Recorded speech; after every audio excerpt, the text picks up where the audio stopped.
Hello, welcome back to the channel. दोस्तों आइए आज समझते हैं डिविडेंड के बारे में वो सारी चीज़ें जो आपको जानना ज़रूरी है। अगर आप एक इन्वेस्टर हैं या फिर आप चाहते हैं आगे कि आप भी डिविडेंड इनकम कमाएं, तो आपको ये सारी बातें पता होनी चाहिए कि कंपनी क्यों डिविडेंड देती है, कहाँ से देती है और कब नहीं देती है, और डिविडेंड क्या होता है। तो सबसे पहले जानिए कि कंपनी डिविडेंड देती है उनको जो शेयर होल्डर होते हैं, जो रजिस्टर्ड शेयर होल्डर होते हैं।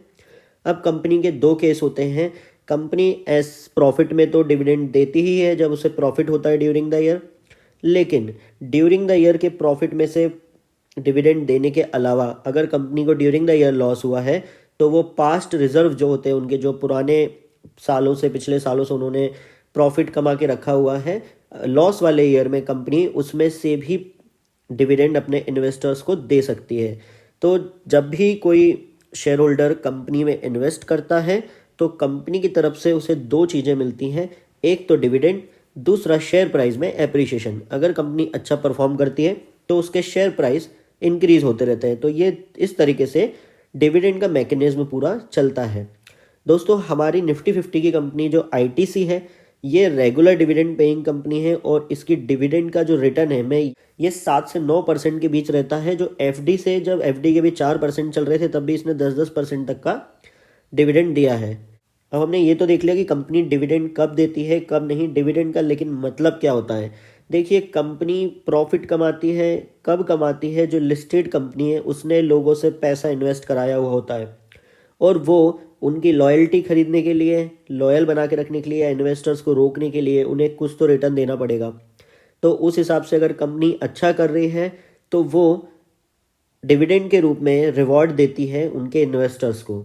अब यहाँ पर ना डिविडेंड दो तरीके के होते हैं, एक तो इंटरिम डिविडेंड और एक होता है फाइनल डिविडेंड। इंटरिम डिविडेंड साल के दौरान दिया जाता है, जैसे कि क्वार्टरली और 6 मंथली, क्वार्टरली रिजल्ट के बाद आमतौर पर।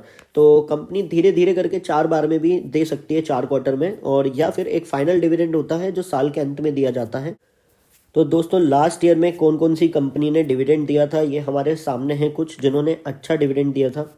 उनमें Vedanta, Coal India, power finance, NTPC, HCL, REC, Hindustan zinc, ऐसे करके काफ़ी कंपनीज हैं जो डिविडेंड पे करती हैं। आप यहाँ पर देख सकते हैं ये जो डिविडेंड में परसेंटेज में 1850% लिखा हुआ है ना, इसको हम आगे समझेंगे। एक्चुअली डिविडेंड पर शेयर दिया जाता है।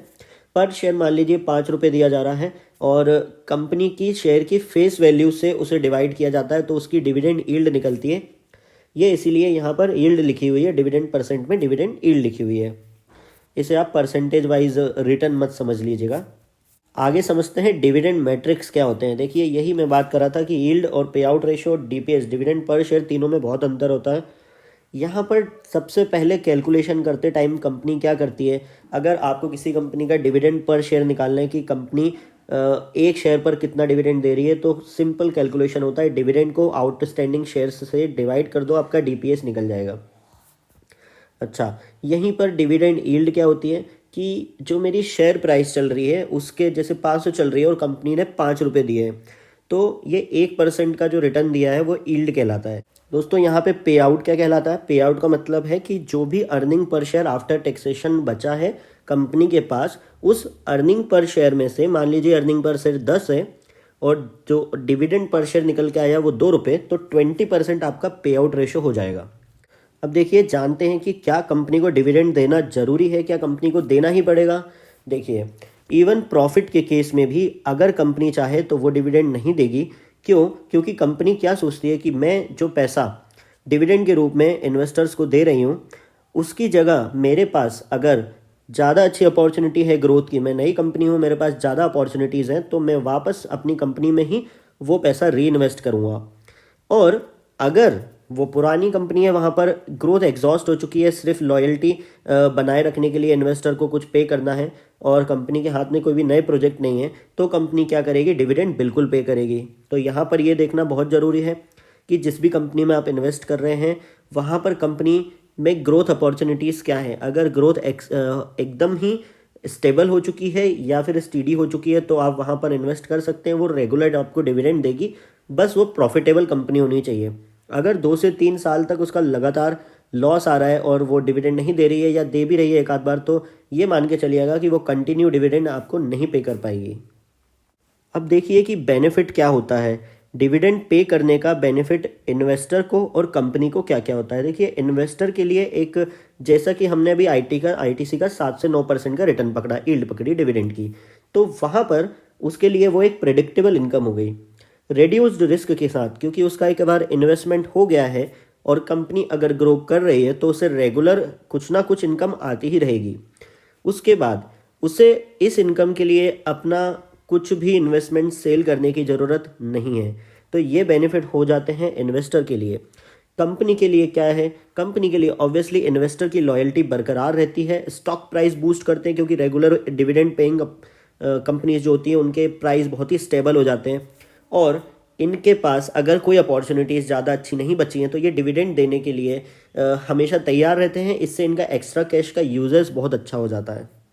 अब जानिए सबसे ज़रूरी बात जो आपको एज अ इन्वेस्टर और ट्रेडर भी ज़रूरी है, क्योंकि जब भी डिविडेंड की बात आती है तो आप लोग कंफ्यूज हो जाते हैं कि डिक्लेरेशन डेट क्या है, रिकॉर्ड डेट क्या होती है, एक्स डिविडेंड डेट क्या होती है। इन तीनों में आप कंफ्यूज हो जाते हैं, कब हम शेयर खरीदें तो हमें डिविडेंड मिल जाएगा। ये सारी बातों का सॉल्यूशन आज आपको मिल जाएगा।